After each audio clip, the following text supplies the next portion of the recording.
En el nombre del Padre, y del Hijo, y del Espíritu Santo. Amén. Señor, cuando florece un nuevo día en el jardín del tiempo, no dejes que la espina del pecado vierta en él su veneno. El trabajo del hombre rompe el surco en el campo moreno. En fruto de bondad y de justicia convierte sus deseos. Alivia sus dolores con la hartura de tu propio alimento, y que vuelvan al fuego de tu casa cansados y contentos. Amén.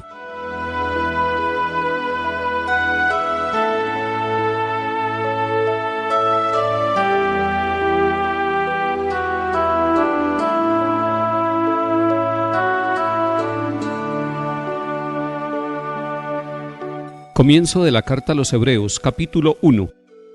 En muchas ocasiones y de muchas maneras habló Dios antiguamente a los padres por los profetas.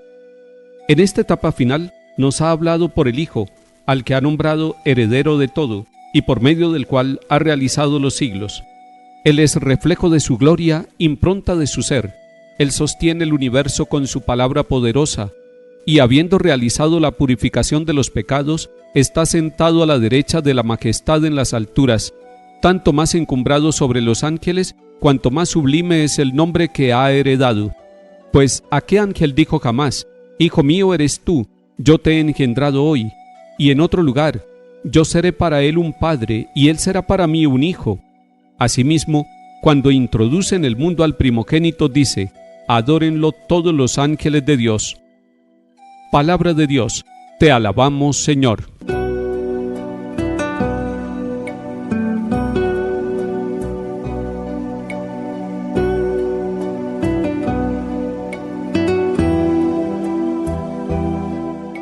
Hoy comenzamos la primera semana del tiempo ordinario, con toda la Iglesia Universal, y por eso los sacerdotes estaremos vestidos de verde. Es el color litúrgico que distingue el tiempo ordinario. Y durante estas primeras 4 semanas estaremos leyendo la carta a los Hebreos, que tiene 13 capítulos. Sería importante que nosotros tomáramos toda la carta a los Hebreos y la leyéramos, capítulo por capítulo, poco a poco, para digerirla, para que la palabra sea orada, para que la palabra sea reflexionada, llevada a nuestra conciencia y luego vivida. Es una carta bellísima. Los estudiosos de la Biblia dicen que ni siquiera es una carta, que no tiene el estilo de carta, que no tiene el saludo inicial, que no tiene los elementos de una carta, como en el Nuevo Testamento encontramos varias cartas de San Pablo y de San Pedro y de Santiago, que esta más bien es como una exhortación, como una homilía, como una predicación de 13 capítulos, y en ella nos encontramos con distintos elementos que nos van a ayudar a profundizar en nuestra vida de bautizados, en nuestra vida de cristianos católicos. Hoy estamos leyendo los primeros 6 versículos del capítulo 1. Es interesante lo que dice el versículo 1. En muchas ocasiones y de muchas maneras habló Dios antiguamente a los padres por los profetas. Nos está afirmando que es un Dios que se comunica, que es un Dios que nos habla, es un Dios que le habló a la Santísima Virgen María, pero es un Dios que durante siglos estuvo hablando a través de hombres y mujeres llamados profetas. Dios le habló, por ejemplo, a nuestro padre Abraham, y lo llamó de su tierra, de Ur de Caldea, para enviarlo. Después habló con Moisés, pero también habló con Josué, para decirle: no temas, yo estoy contigo. Y fue hablando con cada uno de los profetas, los llamaba, hablaba con ellos y los enviaba. Fueron grandes profetas como los del Antiguo Testamento, el gran Elías y el gran Eliseo.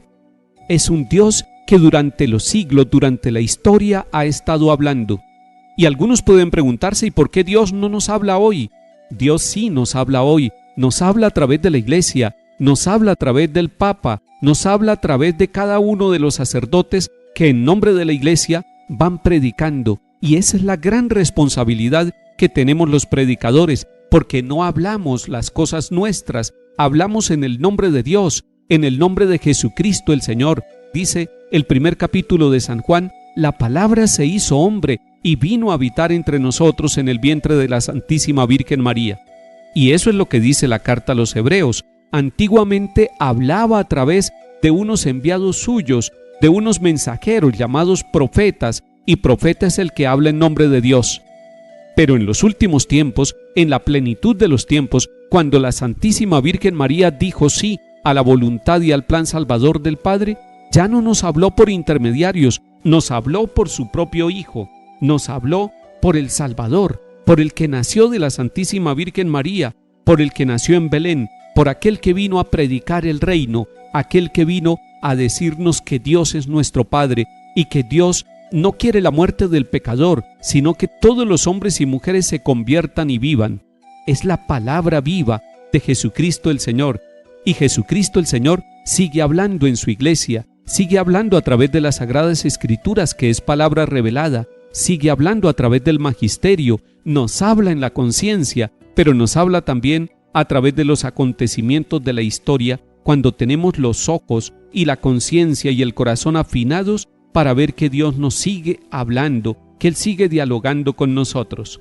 En la teofanía que se realiza en el Monte Tabor, se oye la voz desde el cielo del Padre Celestial, que dice: «Este es mi Hijo amado, escúchenlo a Él». Y nosotros queremos escuchar a Jesucristo, porque queremos seguirlo, queremos ser como el rebaño que conoce la voz del verdadero pastor y seguir esa única voz. Puede ser que haya muchas voces negativas, pesimistas, esotéricas, distintas voces en este tiempo que tratan de marginarnos del camino, que tratan de sacarnos del rebaño, que tratan de no dejarnos escuchar la voz de Dios.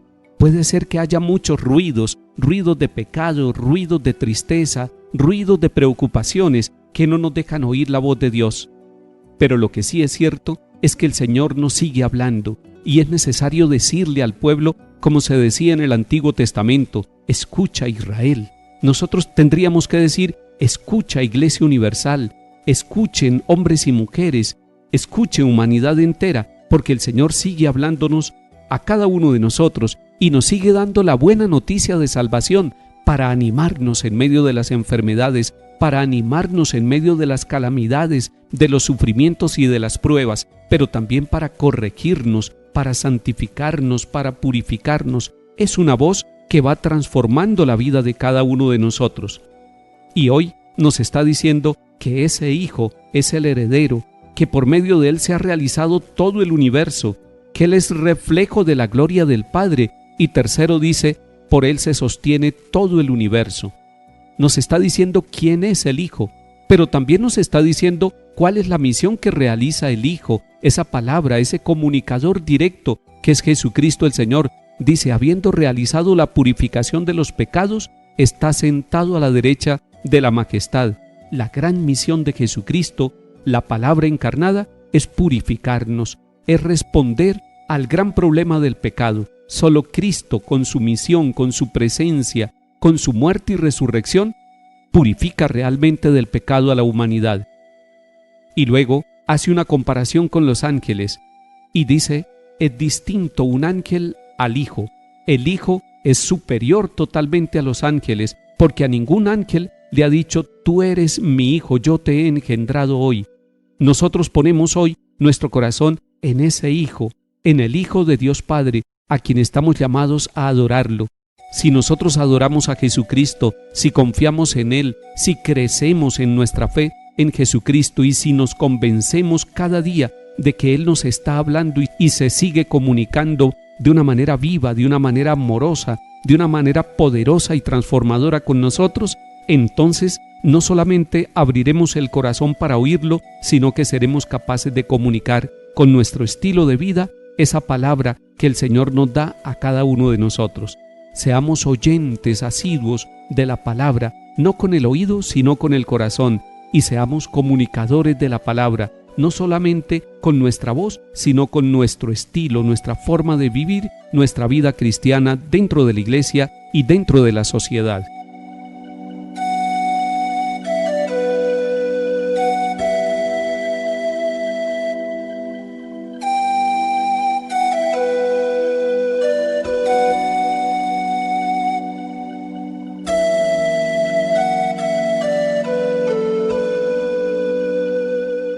Salmo 96.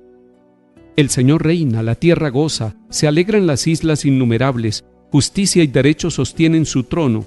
Los cielos pregonan su justicia, y todos los pueblos contemplan su gloria. Adórenlo todos sus ángeles, porque tú eres Señor altísimo sobre toda la tierra, encumbrado sobre todos los dioses.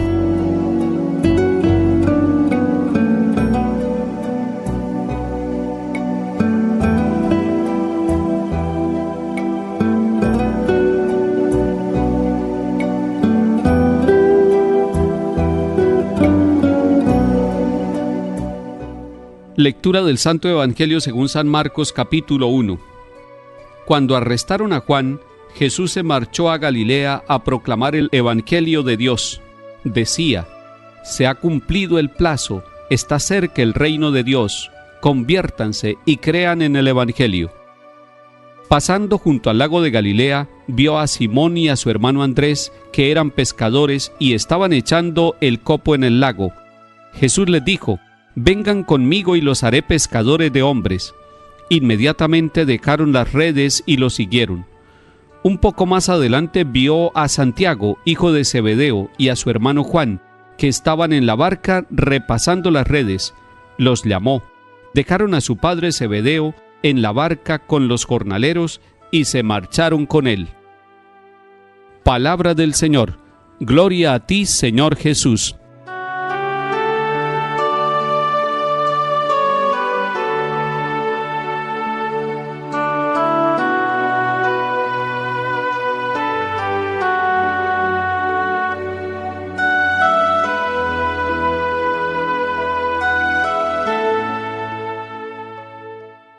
Iniciamos la lectura del Evangelio según San Marcos y le recomiendo que usted tome en su Biblia, también en sus ratos de descanso, en sus ratos de oración, el Evangelio según San Marcos. Es el más corto de los tres.